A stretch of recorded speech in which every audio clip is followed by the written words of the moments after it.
अरे नए झूलने के छैया बोला दोपहरिया बिताइला।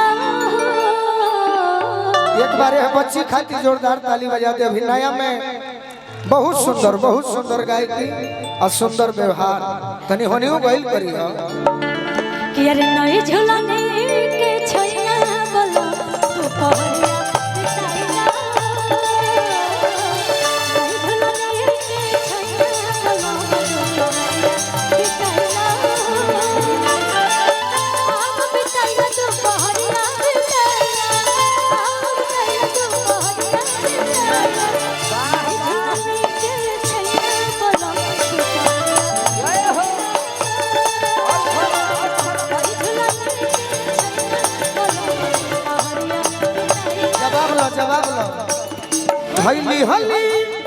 धैली हली दिल हमर बंधकी बही दुल्हनिया के नधकी हो। धैली हली दिल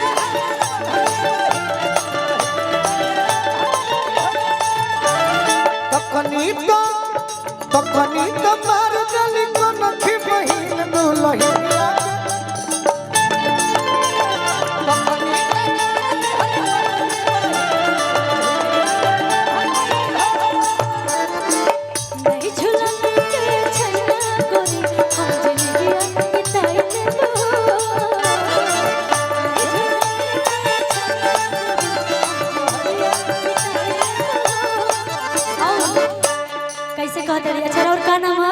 रानी नाम रानी जी कहते हैं अपने राजा जी से। इंटरनेशनल डांसर रानी जी कहते हैं अपने राजा जी से, है ना?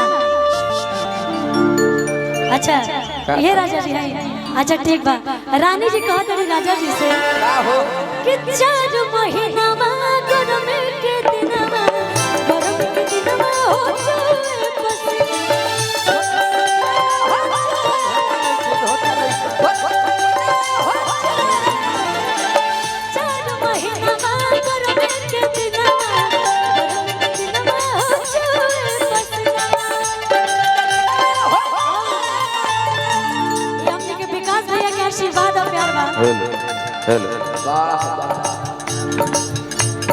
भैया हमारे मोनू जी के बड़े भाई राजकुमार भैया मुखिया जी की ओर से हजारों रुपए का आशीर्वाद, विकास भैया के आशीर्वाद मिलो। अरे छूटे ना दे बड़ी पसीना करी तोहे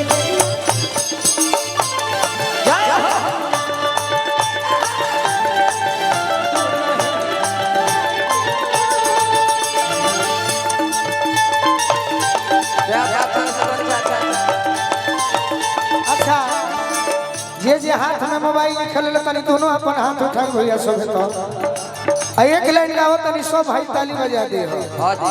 अभी ना जकरे से लव कइलू ओकरे से परेशानी बा ए सनमी करम तोहरो लागे खानदानी बा ए सनमी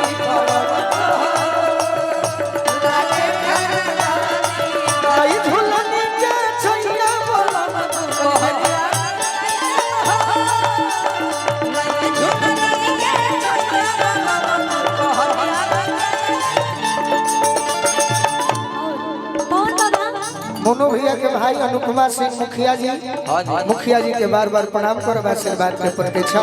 सुना खुशी ए करी ना होई जौन अपना अपन हिट गाना अपने दिन में गौले बाड़ू तनी वो पगली सुना दे के लाइन गाय तो लाइन सब गाय आय अपन स्केल से गा लो।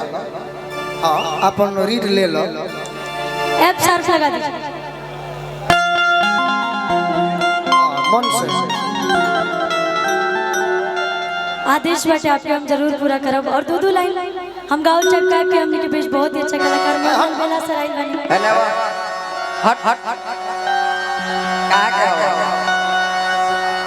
हटाइए इसको हटाइए साथ ही ड्राइवर साहब एगो गाना हम गइले रही हो सुना जितना भी गाना गइले तनी आप सबके प्यार आशीर्वाद बा और दो लाइन हम चाहो कि सब में से सुना दी ताकि बहुत सारे कलाकार आए। अभी मोनू अलबेला जी आइल बा। एगो गाना हम गइले रही और